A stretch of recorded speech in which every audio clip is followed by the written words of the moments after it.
Puasa secara bahasa berarti menahan diri untuk tidak melakukan sesuatu. Apabila seseorang misalnya hendak menahan diri untuk tidak berbicara, lalu tidak berbicara sama sekali, maka artinya dia sedang berpuasa. Begitu juga jika dia berkehendak untuk menahan diri untuk tidak makan, lalu dia tidak makan sama sekali, maka itu artinya dia sedang berpuasa.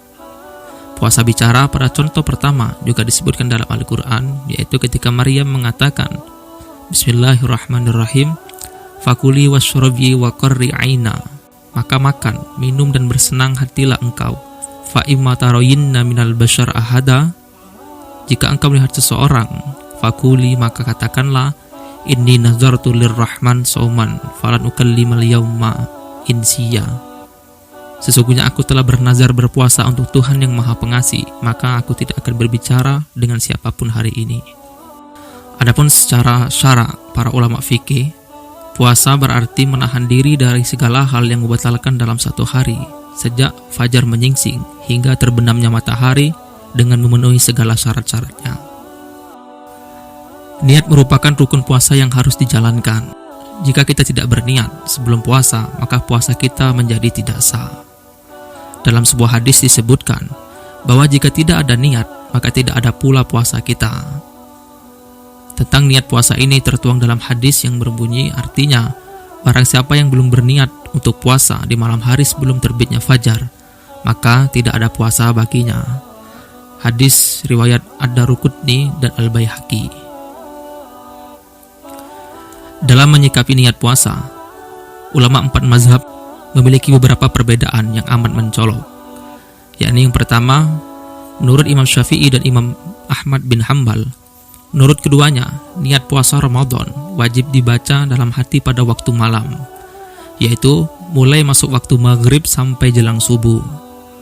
Berbeda dengan puasa sunnah, sah-sah saja dibaca siang hari, asal sebelum matahari tergelincir atau masuk waktu zuhur.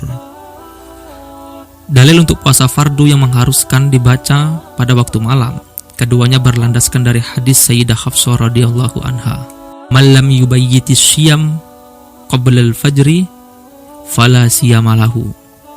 Hadis riwayat Al-Khamsah dalam kitab Bulughul Maram. Yang artinya, barang siapa yang tidak berniat puasa sebelum terbit fajar, maka puasanya tidak sah. Sedangkan untuk puasa sunnah, yang sah-sah saja apabila niatnya dibaca siang hari, itu didasarkan pada hadis Nabi dari Sayyidah Aisyah radhiyallahu anha. Dakhala alayya an-nabiyyu sallallahu alaihi wasallam zata yaumin faqala hal indakum syai'un. Qulna la. Qala fa inni izan shaimun. Hadis riwayat Muslim dalam kitab Bulughul Maram, yang artinya, suatu hari Nabi Muhammad SAW menemuiku, adakah kamu memiliki sesuatu atau makanan? Kami menjawab, tidak ada. Lalu beliau bersabda, jika demikian maka aku akan puasa. Pendapat kedua yakni menurut Imam Abu Hanifah dan sahabat-sahabatnya. Menurut beliau, sah-sah saja berniat di malam hari atau siang hari sebelum tergelincirnya matahari. Namun, ini khusus puasa wajib yang sudah memiliki waktu tertentu seperti Ramadan dan puasa nazar yang ditentukan. Untuk puasa sunnah yakni mutlak, dalam artian semua puasa sunnah bisa berniat di siang hari sebelum matahari tergelincir. Mazhab ini berlandaskan firman Allah Subhanahu wa taala dalam surah Al-Baqarah ayat 187. Bismillahirrahmanirrahim, wa kulu washrabu, makan dan minumlah, hatta yatabayyana lakumul khaytul abyadu minal khaytil aswad minal fajr, hingga jelas bagimu perbedaan antara bening putih dan bening hitam, yaitu fajar. Thumma atimus siyam ilal lail, kemudian sempurnakanlah puasa sampai datang malam. Menurut mazhab kedua ini, Allah Subhanahu wa taala membolehkan makan dan minum sampai terbit fajar. Lalu setelah itu memberikan perintah untuk puasa, dalam artian niat puasa boleh dilakukan di siang hari. Adapun tanggapan Imam Hanafi mengenai hadis sebelumnya, ini hadis riwayat Siti Hafsah, hadis tersebut hanya berkenaan dengan fadilah puasa, dalam artian jika berniat setelah terbit fajar, maka keutamaan puasanya menjadi 0. Atau hadis tersebut menunjukkan pada larangan berniat puasa sebelum masuk waktu maghrib. Artinya saat hari Selasa, andaikan tidak boleh berniat keesokan harinya.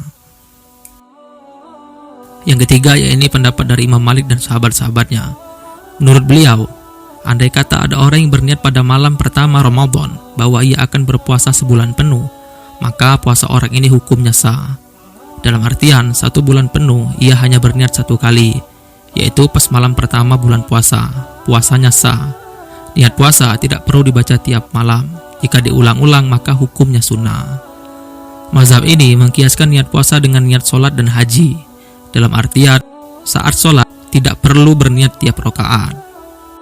Lalu bagaimana jika saat berniat sebulan penuh, tiba-tiba di tengah bulan datang haid atau ditimpa sesuatu yang dianjurkan tidak puasa?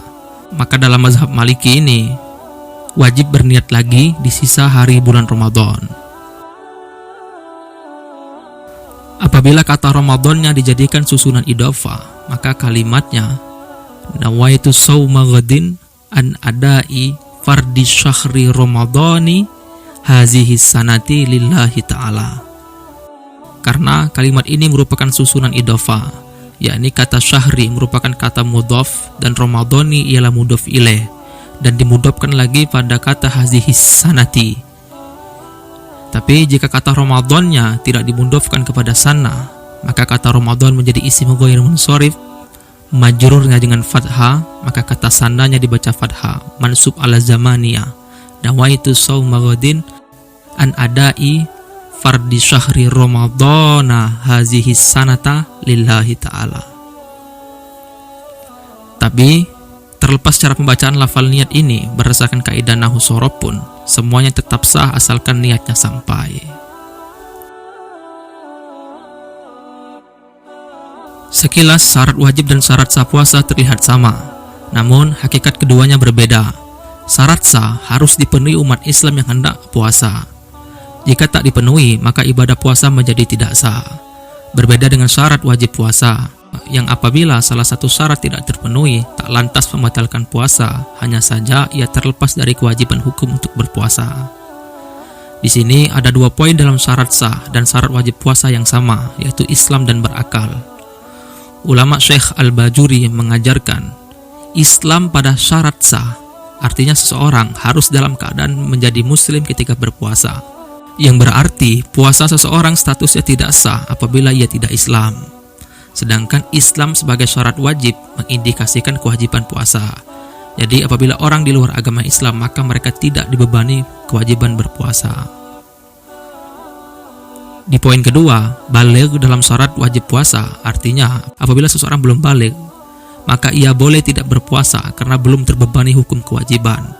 Andai pun ia mengerjakan puasa, maka di sini masuk dalam ketentuan baligh dalam syarat sah puasa, maka puasanya tidak sah. Berkaitan dengan puasa, ada sesuatu yang harus kita perhatikan sebagai orang yang melaksanakannya, yaitu mengenai hal-hal yang dapat membatalkan puasa itu sendiri. Sebagaimana yang telah kita ketahui, bahwasanya puasa itu berarti menahan diri dari hal-hal yang membatalkannya. Maka kita harus mengetahui hal-hal apa saja yang dapat membatalkan puasa tersebut. Berikut ada beberapa hal yang dapat membatalkan puasa. Yang pertama, makan dan minum dengan sengaja. Semua ulama sepakat bahwa hal ini membatalkan puasa dan harus diqadha atau diganti. Dalam hal pembayaran kifarah atau denda, ada perbedaan. Menurut kalangan Imamiyah dan Hanafi mengatakan bahwa orang yang makan dan minum dengan sengaja wajib membayar denda. Sementara Syafi'i dan Hambali mengatakan tidak wajib. Yang kedua, ini bersetubuh dengan sengaja. Menurut semua mazhab, hal ini membatalkan puasa dan wajib mengganti puasa serta membayar denda. Yang ketiga, yakni istimna, yaitu mengeluarkan air mani. Ulama sepakat mengeluarkan air mani dengan sengaja dapat merusak puasa. Dalam hal mengganti puasa dan membayar denda, keempat mazhab sepakat hanya wajib mengganti, tidak harus membayar denda. Sementara menurut Imamiyah wajib mengganti dan wajib pula membayar denda. Yang keempat, muntah dengan sengaja. Muntah dengan sengaja dapat merusak puasa. Menurut Imamiyah, Imam Syafi'i dan Imam Maliki, maka wajib mengganti puasanya. Tetapi menurut Hanafi, orang yang muntah tidak membatalkan puasa, kecuali kalau muntahnya itu memenuhi mulutnya. Sedangkan menurut Imam Hambali ada 2 riwayat, Mereka sepakat bahwa muntah dengan terpaksa tidak membatalkan puasa. Kemudian yang kelima, yakni berbekam. Berbekam bagi yang membekam maupun yang dibekam itu membatalkan puasa menurut Imam Hambali khususnya. Yang selanjutnya yakni disuntik. Disuntik yakni membatalkan atau merusak puasa. Maka di sini harus mengganti puasa menurut kesepakatan ulama. Sedangkan menurut kelompok Imamiyah maka wajib membayar denda. Kecuali yang disuntik itu dalam keadaan kritis, maka ia hanya wajib qadha. Sedangkan dalam pendapat lain, Syekh Utsaimin berpendapat dalam kitabnya yang berjudul Masail fi Ramadan, la yafturu as-shaim bi akhdil ibri fil waridi wala fi ghairihi. Orang yang berpuasa tidak batal puasanya karena disuntik di pembuluh darahnya atau di bagian lain, illa kecuali antakuna hazihil ibrati qaimatan maqamat ta'ami bihaitsu yastaghna bihal insan 'anil akli wasyarbi. Kecuali suntikan itu menduduki kedudukan makanan di mana suntikan tersebut menggantikan makan dan minum. Hal ini senada dengan fatwa MUI nomor 13 tahun 2021 tentang suntik vaksinasi saat berpuasa. Maka suntik dengan kategori pengobatan tidaklah membatalkan puasa dengan dasar kaidah fikih. Yang pertama yakni ad-daruru yuzalu, bahaya yang harus dihilangkan. Kaidah yang kedua, ad-daruru la yuzallu bid-daruri, bahaya tidak boleh dihilangkan dengan kemudaratan. Dan kaidah yang ketiga, ad-daruru yudfa'u biqadril imkan, bahaya itu dicegah dengan sedapat mungkin. Kemudian hal-hal yang dapat membatalkan puasa yakni debu halus. Debu halus seperti tepung dan semacamnya jika masuk ke dalam lubang yang ada di tubuh kita dapat merusak puasa, khususnya menurut kalangan Imamiyah. Selanjutnya yakni bercelak. Bercelak sampai merasakan rasa celak di kerongkongan dapat membatalkan puasa menurut Imam Maliki pada khususnya. Yang selanjutnya yakni memutuskan atau membatalkan niat puasa. Menurut Imam Miyah dan Imam Hambali, hal tersebut dapat membatalkan puasa. Sementara mazhab lain mengatakan hal ini tidak membatalkan puasa. Dan yang terakhir yakni mengenai menyelamkan seluruh kepala ke dalam air. Dalam hal ini, mayoritas kalangan Imamiyah mengatakan baik itu bersama badan ataupun tidak dapat membatalkan puasa. Sementara mazhab-mazhab lain mengatakan hal ini tidaklah membatalkan puasa.